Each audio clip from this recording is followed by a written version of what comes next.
Hey all, this is Palak Narang studying MBBS and welcome to my YouTube channel.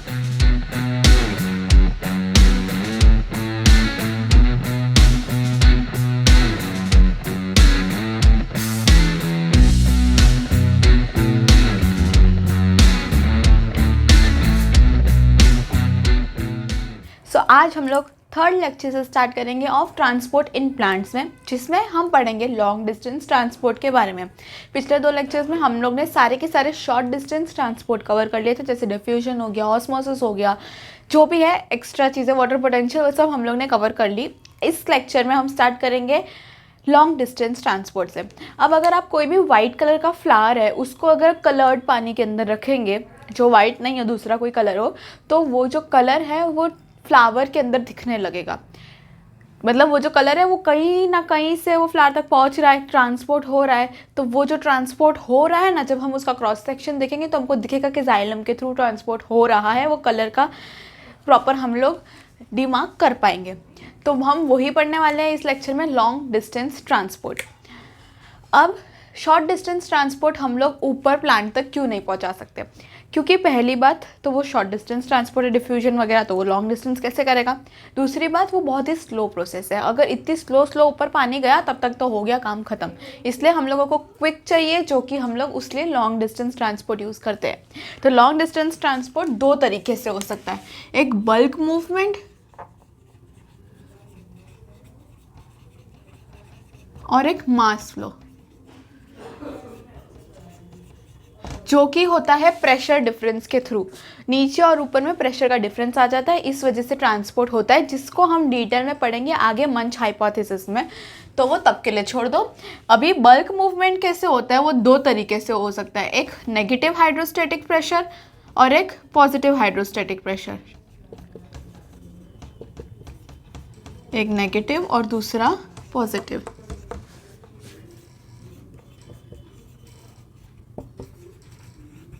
तो negative hydrostatic pressure और positive hydrostatic pressure क्या होता है?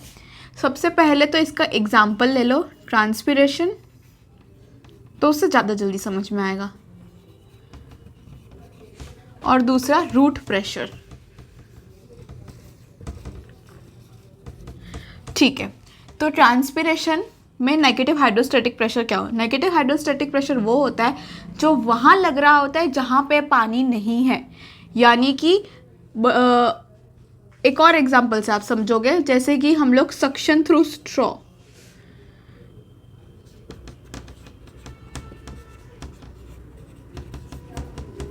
या फिर बलून में से पानी बाहर निकालना, तो प्रेशर किस तरफ लग रहा है? वहाँ पे जहाँ पानी नहीं है। ट्रांसपिरेशन होने के समय पानी निकल जाता है, तो अब वहाँ पर पानी नहीं है, उधर प्रेशर लग रहा है, इस वजह से नीचे से पानी ऊपर आएगा। इसको भी डिटेल में पढ़ेंगे अभी आगे। पॉजिटिव हाइड्रोस्टैटिक प्रेशर वो होता है जो वहाँ लग रहा है जहाँ पे पानी है। यानी फॉर एन एग्जांपल, हम बलून में से पानी निकाल रहे,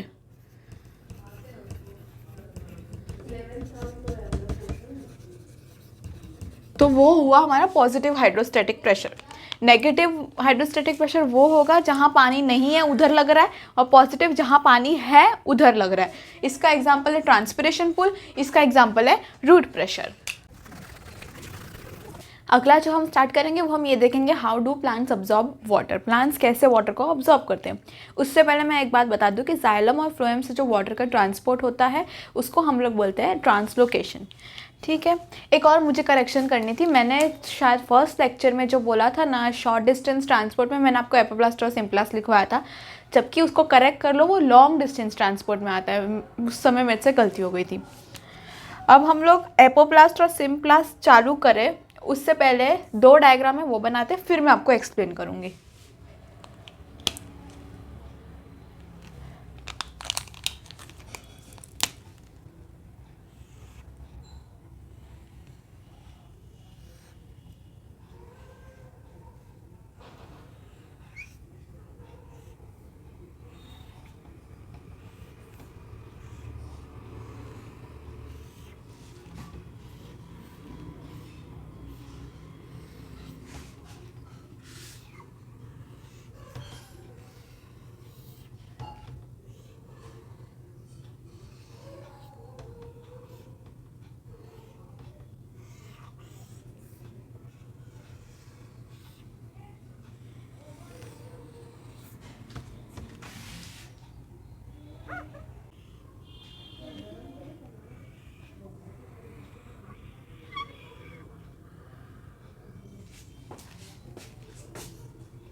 ये है हमारी एपिडर्मिस, ये है कॉर्टेक्स, सिर्फ एक सेल, पूरा का पूरा नहीं, सेल सिर्फ, एंडोडर्मिस, और ये पेरिसाइकल। ये जो मैंने बनाया है ये है बहुत इंपॉर्टेंट चीज़ जिसको हम बोलते हैं कैस्पेरियन स्ट्रिप। जब हम लोग ऑस्मोसिस पढ़ रहे थे आपको याद है मैंने बताया था इसको इम्परमिएबल के एग्जाम्पल में, तो ये वही है। अब हम लोग उसका थोड़ा सा रियलिस्टिक डायग्राम बनाते हैं जो कि है फिर भी हाइपोथेटिकली बट स्टिल इससे थोड़ा काम का है। मतलब काम का तो दोनों ही है बट लेकिन ऐसे समझ में आए वैसा, मतलब समझ रहे हो ना तुम लोग मेरी भावनाओं को। ये है एपिडर्मिस, ये है कॉर्टेक्स,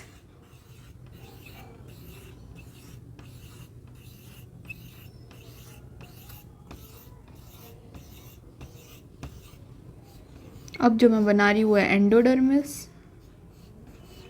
और ये है पेरिसाइकल।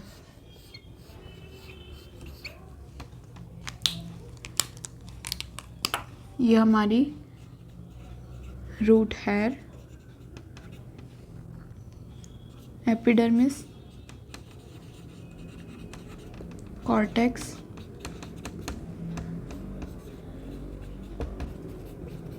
पेरिसाइकल, एंडोडर्मिस, और ये जो मैं इधर एकदम सीधी सी लाइन बना रही हूँ जो कि हमारा यहाँ पर भी है, इसको हम लोग बोलते हैं कैस्पेरियन स्ट्रिप। ठीक है, हम लोगों को एपोप्लास्ट और सिम्प्लास्ट पाथवे करने के लिए ये डायग्राम बनाना होगा। सिर्फ एक बेसिक एक छोटी सी बात बता देती हूँ कि एपोप्लास्ट पाथवे जो है वो यहाँ से जाएगा सेल वॉल और सेल मेम्ब्रेन के बीच में। जो सिम्प्लास्ट पाथवे है वो जाएगा साइटोप्लाज्म में थ्रू प्लाज्मोडेस्मेटा। अब सेल वाले चैप्टर में आपने पढ़ा होगा प्लाज्मोडेस्मेटा दो सेल को कनेक्ट करते हैं, तो दैट इज प्लाज्मोडेस्मेटा। तो हम लोग ने क्या देखा, एपोप्लास्ट सेल वॉल और सेल मेम्ब्रेन के बीच में जाएगा और सिम्प्लास्ट दो साइटोप्लाज्म के बीच में से जाएगा। ठीक है, सिर्फ इतना बेसिक जिसको अभी हम डिटेल में पढ़ेंगे, लेकिन अभी इतना समझो और अभी इसको पहले ड्रॉ करो, फिर मैं बताती हूँ एपोप्लास्ट और सिम्प्लास्ट का डिटेल। चलो स्टार्ट करते हैं एपोप्लास्ट और सिम्प्लास्ट मूवमेंट से। अभी मैं सिर्फ बोलूँगी, आपको सिर्फ सुनना है, लिखने का काम अभी 5 मिनट बाद करेंगे जब मैं पूरा समझा दूँ उसके बाद। ठीक है, एपोप्लास्ट और सिम्प्लास्ट सबसे बेसिक जो मैं आपको ऑलरेडी बता चुकी हूँ कि एपोप्लास्ट मूवमेंट वो मूवमेंट होती है जो सेल वॉल और सेल मेम्ब्रेन के बीच में हो रही होती है, उसको हम लोग बोलते हैं एपोप्लास्ट मूवमेंट। सिम्प्लास्ट मूवमेंट वो होती है जो साइटोप्लाज्म के साथ जाती है, मतलब जहाँ जहाँ साइटोप्लाज्म है वहाँ हो रही है, उसको सिम्प्लास्ट मूवमेंट बोलते हैं। अब क्योंकि एपोप्लास्ट मूवमेंट जो है वो ये दो सेल वॉल के बीच में हो रही है, इसलिए इसमें रेजिस्टेंस ना के बराबर होता है। क्यों? क्योंकि साइटोप्लाज्म एक रेजिस्टेंस की तरह काम कर सकता है जो कि सिम्प्लास्ट को मिल रहा है। तो एपोप्लास्ट को तो साइटोप्लाज्म कहीं दिख ही नहीं रहा, वो बाहर बाहर से ही जा रहा है, इसलिए उसका जो पाथवे है दैट इज लीस्ट रेजिस्टेंस, और जो सिम्प्लास्ट वाला है वो रेजिस्टेंस के थ्रू होता है। ठीक है, पहली बात तो ये हुई। दूसरी बात कि सिम्प्लास्ट कहाँ से कहाँ तक होता है, एपिडर्मिस या फिर मोर प्रिसाइजली रूट हेयर से लेकर के कॉर्टेक्स तक। क्यों कॉर्टेक्स तक, सॉरी ये रहा कॉर्टेक्स तक, क्यों? क्योंकि जब कॉर्टेक्स से आगे वो जाएगा तो उसको क्या मिलेगा, कैस्पेरियन स्ट्रिप। कैस्पेरियन स्ट्रिप एक इम्परमिएबल मेम्ब्रेन होती है जिसके अंदर होता है सुबेरिन का डिपोजिशन।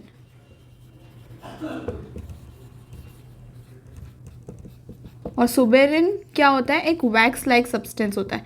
अब उसका डिपोजिशन होगा और वो इम्परमिएबल है तो किसी को भी नहीं जाने देगी, तो एपोप्लास्ट मूवमेंट भी नहीं होने देगी। तो कॉर्टेक्स तक पॉसिबल है एपोप्लास्ट मूवमेंट। उसके बाद क्या होता है कि एंडोडर्मिस में जाते ही वो भी सिम्प्लास्ट बन जाती है, यानी कि अल्टीमेटली वो भी साइटोप्लाज्म में ही जाती है। तो अल्टीमेटली अल्टीमेटली जो ट्रांसपोर्टेशन होता है वो किसके थ्रू होता है, सिम्प्लास्ट मूवमेंट के थ्रू। फिर उसके बाद पेरिसाइकल एंड जो भी आ गया, फिर आगे चली जाती है वो जाइलम में, जाइलम के थ्रू ऊपर ट्रांसपोर्टेशन होता है। ये था हमारा एपोप्लास्ट और सिम्प्लास्ट का एकदम बेसिक चीज़ है। एक और चीज़, एपोप्लास्ट मूवमेंट जो होती है वो होती है पैसिव और सिम्प्लास्ट होती है एक्टिव मूवमेंट। एक्टिव मतलब एटीपी की ज़रूरत है। एपोप्लास्ट मूवमेंट में क्या होता है कि वो नॉन लिविंग है, मतलब वो नॉन लिविंग के थ्रू जा रही है, और सिम्प्लास्ट लिविंग होती है। ठीक है, अब दोनों में एक चीज़ कॉमन होती है कि दोनों ग्रेडियंट फॉलो करती है, मतलब डाउन द ग्रेडियंट जाती है। ठीक है, एपोप्लास्ट मूवमेंट में ग्रेडियंट कौन प्रोवाइड करता है, दो चीज़ें, एक transpiration pull,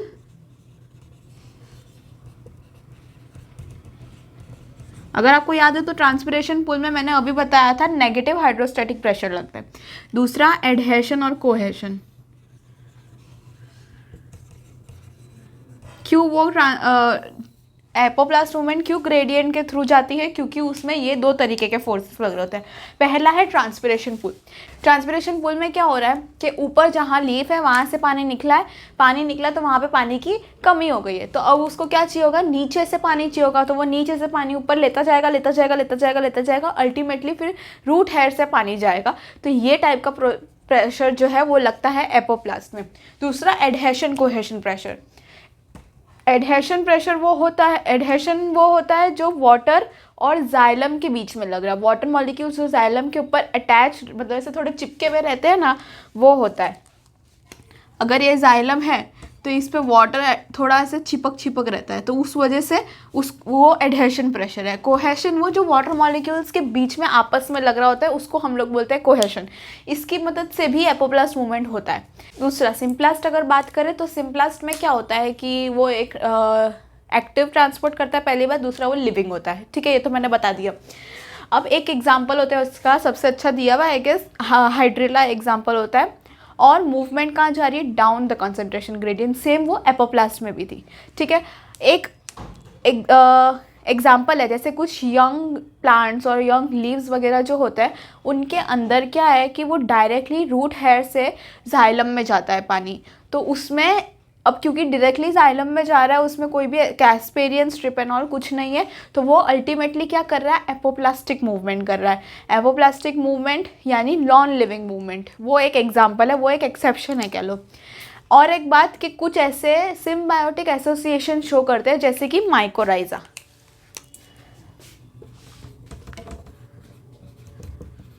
mycorrhiza is the symbiotic association between fungus and कोई भी प्लांट का रूट है।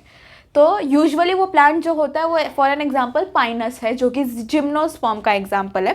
तो उन दोनों के बीच में सिम्बायोटिक एसोसिएशन होता है। उसका मतलब क्या है कि जो माइकोराइजा है वो पानी और जो भी चीज़ें चाहिए वो रूट हेयर को इकट्ठा करके देती है। माइकोराइजा मतलब माइकोराइजा रूट हेयर का काम करती है और वो क्या करती है, उसको खाना देती है। तो मतलब आपस में तू ये दे मुझे, तू ये दे मुझे, दैट इज सिम्बायोटिक एसोसिएशन। तो माइकोराइजा वही है बिटवीन पाइनस एंड फंगस। ठीक है, अब इसको मैं जितना ये लिखा है उतना लिखना है तो लिख दो, नहीं तो मैं भी एपोप्लास्ट और सिम्प्लास्ट का पूरा एकदम डिफरेंस के नाम पे बता दूँ तो वो और अच्छे से समझ में आएगा।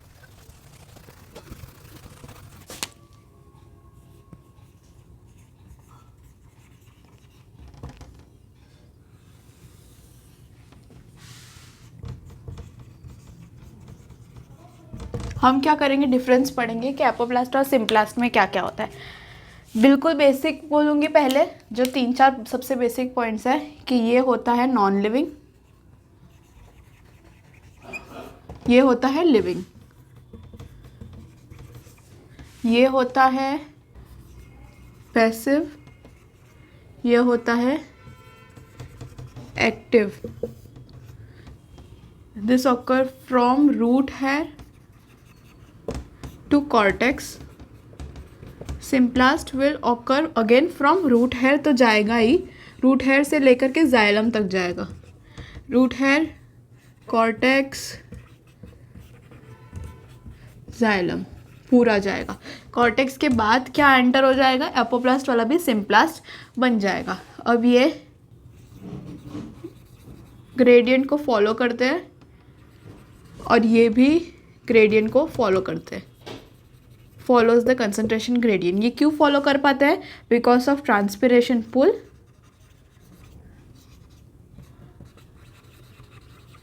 जिसका मैंने आपको बताया ऊपर से ट्रांसपिरेशन पुल लगता है, जैसे कि पानी बाहर गया तो उस वजह से यहाँ पर पानी की कमी हो गई, तो यहाँ से यहाँ पे जाएगा पानी, यहाँ से यहाँ पे जाएगा पानी, यहाँ से यहाँ पे जाएगा पानी, और ये ऑस्मोटिक प्रेशर के डिफरेंस की वजह से होता है। और रूट हेयर से फाइनली ऊपर जा रहा है पानी, तो वो ट्रांसपिरेशन पुल जो बना, यहाँ पे पानी खाली होगा तो नीचे से ऊपर, नीचे से ऊपर, नीचे से ऊपर, नीचे से ऊपर जाता रहेगा, तो अल्टीमेटली अब रूट हेयर पे भी तो पैसे भी ले लेगा। तो रूट हेयर पे खाली जगह बची है तो बाहर से अंदर ले लेगा। ठीक है, दूसरा क्या होता है, एडहेशन कोहेशन। एडहेशन क्या होता है, जो वाटर मॉलिक्यूल और जाइलम के बीच में लग रहा है उसको एडहेशन, और जो वाटर मॉलिक्यूल आपस में लगा रहे हैं उसको हम लोग बोलते हैं कोहेशन। ठीक है, अब इसका एग्जाम्पल एक है हाइड्रिला। हाइड्रिला में जो क्लोरोप्लास्ट की मूवमेंट होती है ना ड्यू टू साइटोप्लाज्मिक स्ट्रीमिंग, वो बहुत अच्छे से दिखती है माइक्रोस्कोप के अंदर। ठीक है, एक इसमें एक्सेप्शन है जो कि है यंग प्लांट्स। उनके अंदर क्या होता है, उनके अंदर रूट हेयर से डायरेक्टली जाता है जाइलम में, इसलिए ये अल्टीमेटली नॉन लिविंग हुई, जिसका मतलब वो हुई एपोप्लास्ट। ठीक है, और कुछ रहता है, एक ये रह गया है कि ये स्लो मूवमेंट होती है और ये होती है फास्ट मूवमेंट। क्यों फास्ट मूवमेंट है, क्योंकि इसमें कोई भी बैरियर नहीं है, फ्री फ्रॉम बैरियर या फिर रेजिस्टेंस, तो इसलिए ये फास्ट मूवमेंट भी है और वो स्लो मूवमेंट है। और क्योंकि ये साइटोप्लाज्म से कर रही है इसलिए इसमें प्लाज्मोडेस्माटा के थ्रू साइटोप्लाज्म से साइटोप्लाज्म जाएगी। जो ये हमने सेल बनाई थी, ये जो था ये प्लाज्मोडेस्माटा है, तो एक साइटोप्लाज्म से दूसरे साइटोप्लाज्म में क्या जाएगा, तो दैट मीन्स वो प्लाज्मोडेस्माटा के थ्रू ही जाएगा। तो ये हमारा एपोप्लास्ट सिम्प्लास्ट पाथवे। मैं फिर से एक बार बता देती हूँ, वो डायग्राम याद रखना या बुक में देखते रहना। एपोप्लास्ट जो है वो नॉन लिविंग है, सिम्प्लास्ट जो है वो लिविंग पाथवे है। एपोप्लास्ट जैसे पैसिव और सिम्प्लास्ट एक्टिव है। इसमें क्या है, रूट हेयर से सिर्फ कॉर्टेक्स में ही जा रहा है। क्यों, क्योंकि कैस्पेरियन स्ट्रिप एक सुबेरिन का डिपोजिशन है जो कि एक वैक्स लाइक सब्सटेंस होता है, तो वो इम्परमेबल होती है कोई भी चीज़ के लिए, तो वो एपोप्लास्ट मूवमेंट अलाउ नहीं करेगी। अब क्योंकि वो नहीं करेगी तो कॉर्टेक्स के बाद अल्टीमेटली एपोप्लास्ट मूवमेंट को क्या बनना पड़ेगा, सिम्प्लास्ट, और इसमें कंटिन्यू पूरा जाइलम तक जाएगा और जाइलम से ऊपर जिसको जहाँ जाना है वहाँ जाएगा। ये कंसंट्रेशन ग्रेडियंट को फॉलो करती है due to transpiration pull and adhesion cohesion, और ये इसमें भी ग्रेडियंट को फॉलो करती है। एग्जाम्पल हाइड्रिला और यंग प्लांट्स के अंदर एपोप्लास्ट मूवमेंट्स ही होती है। ये फास्ट मूवमेंट है, ये स्लो मूवमेंट है और इसमें कोई भी बैरियर नहीं होता, ये प्लाज्मोडेस्माटा के थ्रू हो रही है। अब हम लोग पढ़ने वाले हैं वाटर अब्जॉर्प्शन मैकेनिज्म।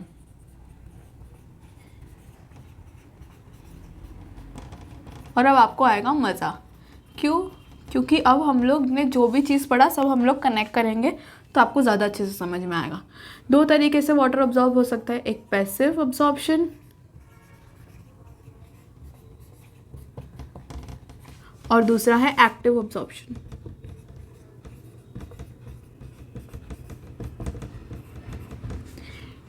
इसमें पहले मैं आपको सिर्फ 2 पॉइंट लिखूंगी, मतलब आगे भी लिखूंगी पर पहले 2 ही पॉइंट लिखूंगी तो आगे ज़्यादा समझ में आएगा। एपोप्लास्ट और दूसरा लिखूंगी मैं नेगेटिव हाइड्रोस्टैटिक प्रेशर।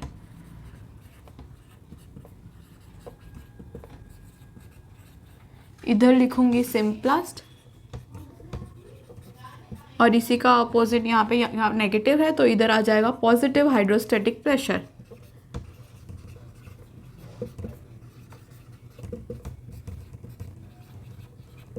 ठीक है, अब आपको समझने में इजी होगी कि मैं क्या कहना चाह रही हूँ। जो पैसिव वाटर अब्जॉर्प्शन है उसमें ऑब्वियसली एनर्जी की कोई ज़रूरत नहीं है, so no need of energy.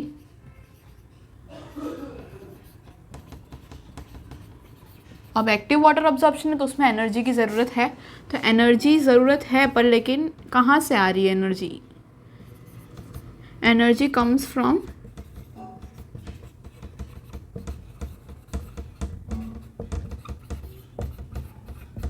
Respiring roots. ठीक है, रूट से एनर्जी आ रही है। इसमें 96% of absorption is passive and 4% of absorption is active. क्यों? क्योंकि ये फास्ट प्रोसेस है और ये स्लो प्रोसेस है। ठीक है, इसका एग्जाम्पल है ट्रांसपिरेशन और इसका एग्जाम्पल है अब्जॉर्प्शन बाय रूट्स। इसका मतलब क्या? वही जो मैंने पहले बताया था कि यहाँ पर से वाटर गया, ये एक लीफ है, यहाँ से वाटर गया तो अब वाटर नीचे से आता जाएगा बिकॉज ऑफ क्रिएशन, क्योंकि ऑस्मोटिक प्रेशर का फॉर्मेशन हो रहा है यहाँ पे, कई ऑस्मोटिक प्रेशर बन रहा है, इस वजह से रूट हेड से पानी ऊपर जाएगा और अल्टीमेटली बाहर से पानी रूट हेड के अंदर जाएगा। इसमें क्या प्रोसेस होती है, इसमें पंपिंग ऑफ वाटर होता है। कहाँ से कहाँ तक, pumping of water into xylem from pericycle. क्यों पंपिंग ऑफ वाटर, क्योंकि एटीपी है तो जाइलम के अंदर पंप होता है एटीपी की मदद से from pericycle. This is the process that occurs in active absorption. अब हमने अभी तक जो भी पढ़ा ना सब रिलेट हो रहा है। क्यों, मैंने पहले यहीं लेफ्ट साइड के जो टेबल पे लिखा था वो था negative hydrostatic pressure plus apoplast भी मैंने लेफ्ट में लिखा था, पैसिव अब्जॉर्प्शन भी लेफ्ट में लिखा है। तो अब लेफ्ट की सारी चीज़ें सब रिलेट हो पा रही है। पैसिव अब्जॉर्प्शन वो होता है जिसमें ऑब्वियसली एनर्जी की ज़रूरत नहीं है। हमने एपोप्लास्ट में भी यही पढ़ा था कि हमको वो पैसिव प्रोसेस है, ऑब्वियसली हमने यही पढ़ा था। ये 96% of the transport occurs through passive absorption. ये फास्ट होता है, हमने सेम ही एपोप्लास्ट में पढ़ा था, और ट्रांसपिरेशन पुल की वजह से होता है, जो हमने एपोप्लास्ट में भी पढ़ा था और नेगेटिव हाइड्रोस्टैटिक प्रेशर में भी पढ़ा था। एक्टिव अब्जॉर्प्शन की बात करें तो उसमें एनर्जी की ज़रूरत होती है, और एनर्जी कहाँ से आती है, जो रेस्पिरेशन कर रही है रूट्स वहाँ से एनर्जी आती है। अब ये सिंपलेस्ट और पॉजिटिव हाइड्रोस्टैटिक प्रेशर है, कम ट्रांसपोर्ट होता है क्योंकि वो स्लो मैकेनिज्म है। हमने सिंपलेस्ट में पढ़ा था स्लो है। अब्जॉर्प्शन बाय रूट्स या फिर रूट प्रेशर जो हमने पढ़ा था पॉजिटिव हाइड्रोस्टैटिक प्रेशर के under. Example pumping of water into xylem, इसकी प्रोसेस है कि वो जाइलम के अंदर वाटर पंप करती है, उस वजह से एक्टिव अब्जॉर्प्शन पॉसिबल हो पा सकता है। एक चीज़ रह गई हमारे से, वो है हमारे से मतलब मुझसे, कि क्योंकि ये नेगेटिव हाइड्रोस्टैटिक प्रेशर है इसलिए प्रेशर कहाँ पे डेवलप होगा, प्रेशर डेवलप्स इन लीफ। क्यों, प्रेशर वहाँ डेवलप हो रहा है जहाँ पे पानी नहीं है, लीफ से पानी जा रहा है तो वहीं पे प्रेशर डेवलप हो रहा है। इसमें प्रेशर डेवलप्ड इन रूट।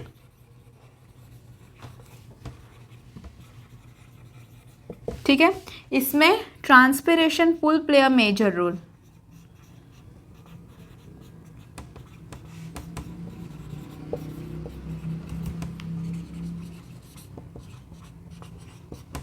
और इसमें osmotic pressure and energy play major role. आगे लिख लेना, ठीक है।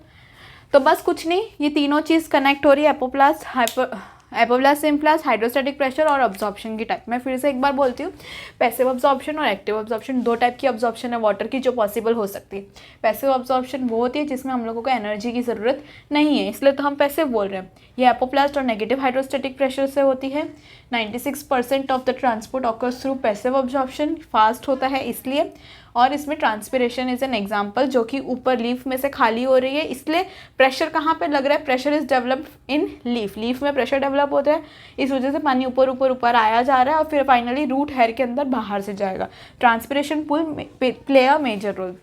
एक्टिव अब्जॉर्प्शन की बात करें तो उसमें सिंपलेस्ट, पॉजिटिव हाइड्रोस्टैटिक प्रेशर की सारी चीज़ें इसमें आएंगी। एनर्जी चाहिए जो कहाँ से आ रही है, रूट से। 4% ऑफ द ट्रांसपोर्ट स्लो है। एब्जॉर्प्शन इज बाय रूट्स यानी root pressure. Pumping of water into the xylem, ये इसका प्रोसेस है। Pressure is developed in root और osmotic pressure and energy play major role.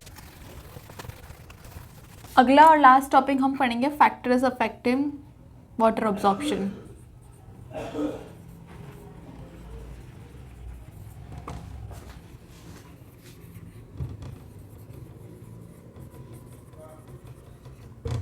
सिर्फ 4 ही फैक्टर हैं। एक है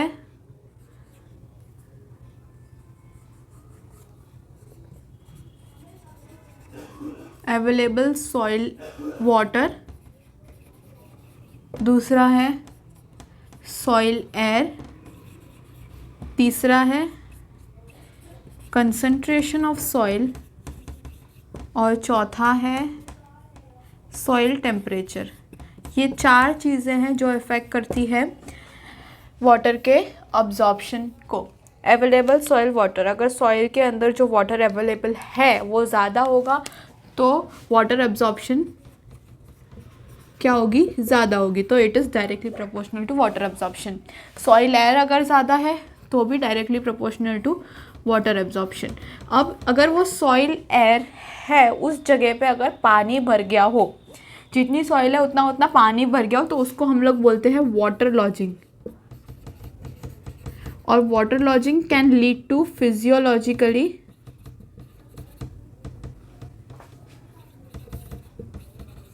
ड्राई सॉइल। क्यों पानी भर रहा है फिर भी ड्राई सॉइल, उसको ऐसा बोलते हैं। सॉइल एयर जितनी ज़्यादा होगी उतना ज़्यादा अब्जॉर्प्शन होगा, लेकिन अगर सॉइल एयर की जगह पे वाटर भर जाए तो वाटर की लॉजिंग हो जाती है जिससे अब्जॉर्प्शन रुक जाती है, इसलिए उसको बोलते हैं फिजियोलॉजिकली ड्राई सॉइल।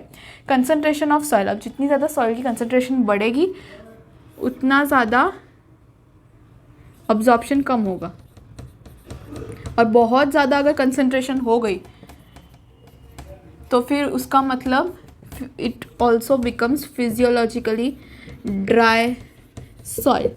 ठीक है, कंसनट्रेशन भी एकदम ऐसे बढ़ नहीं जानी चाहिए। सॉइल टेम्परेचर की बात करें तो अगर हम लोग टेम्परेचर बढ़ाएंगे तो अब्जॉर्प्शन बढ़ेगी, but up to 30 degree Celsius. तो temperature up to 30 degree Celsius अगर हम इंक्रीज करेंगे तो दैट विल फेवर अब्जॉर्प्शन। लेकिन अगर हम लोग बहुत ज़्यादा बढ़ाते जाएंगे तो फिर अब्जॉर्प्शन कम होती जाएगी, और 0 डिग्री सेल्सियस पे ज़ीरो अब्जॉर्प्शन, मतलब कोई अब्जॉर्प्शन नहीं होती, वाटर अब्जॉर्प्शन विल स्टॉप। वापस soil water, available soil water अगर ज़्यादा होगा तो अब्जॉर्प्शन ज़्यादा होगी, सॉइल एयर अगर ज़्यादा होगी तो अब्जॉर्प्शन ज़्यादा होगी। लेकिन जितनी भी एयर है हमारे पास अगर वो वाटर से भर जाती है तो उसको हम लोग बोलते हैं फिजियोलॉजिकली ड्राई सॉइल। कंसनट्रेशन अगर ज़्यादा है तो फिर अब्जॉर्प्शन कम होगी, लेकिन बहुत ही ज़्यादा कंसनट्रेटेड है तो फिजियोलॉजिकल ड्राई सॉइल अगेन। अगर टेम्परेचर हम 30 डिग्री सेल्सियस तक बढ़ाएं तो अब्जॉर्प्शन बढ़ेगी, लेकिन उससे भी ज़्यादा अगर बढ़ाते जाए तो कम होती जाएगी, और 0 डिग्री सेल्सियस पे अब्जॉर्प्शन बिल्कुल रुक जाएगी। बस, तो ये थे हमारे factors affecting water absorption. Next lecture में हम पढ़ेंगे मूवमेंट ऑफ वाटर कैसे होती है।